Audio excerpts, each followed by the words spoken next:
Hi everyone. So this is just a bit of a follow-up to what we've seen so far in the trade unions, and I just think this is a really useful article to consider to take your analysis and evaluation of trade unions and their likely effectiveness to a higher level where you're using really strong context.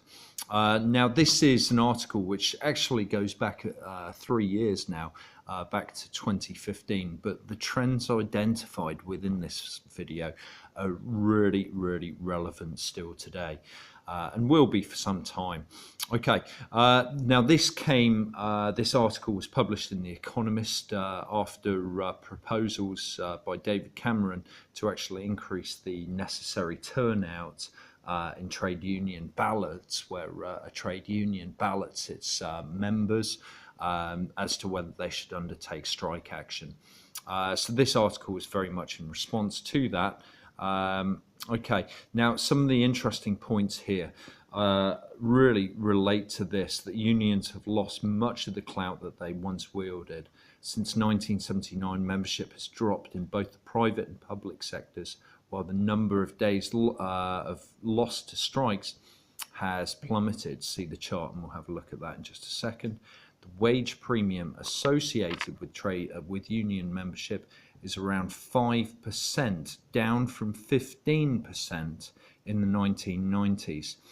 Deindustrialization hastened unions' decline. So the structural changes that we've seen within the UK economy as a result of globalization and the rise of China's manufacturing sector have undoubtedly played a role in the loss of trade union members in terms of overall numbers.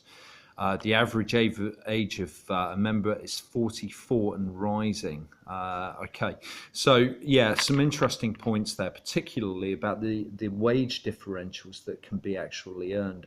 So suggesting that in 2015 it was around about 5%, down from a high of 15% in the 1990s. That's the highest estimate I've actually seen on wage differentials between union and non-union workers.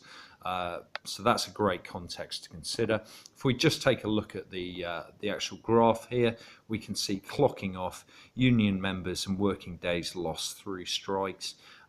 So as we look on the left-hand side, we can see the working days lost indicated by the actual bar graph here, and the line graph representing union members. So clearly unions are nowhere near as militant as they once were, and the number of strikes or days lost to strikes has really come down and down, as we can see there.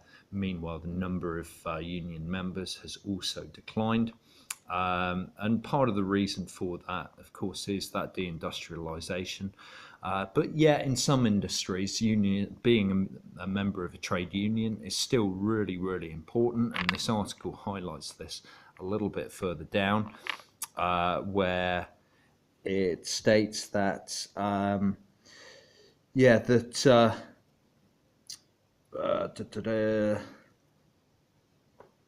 unions offer a form of insurance against litigation by parents, patients, and the like. Okay, so it means that in teaching and healthcare, that union membership may still be a very popular option. Okay, because of the safeguards that it helps to provide. Okay, all right, so that's it. I hope that's useful. Thanks, guys.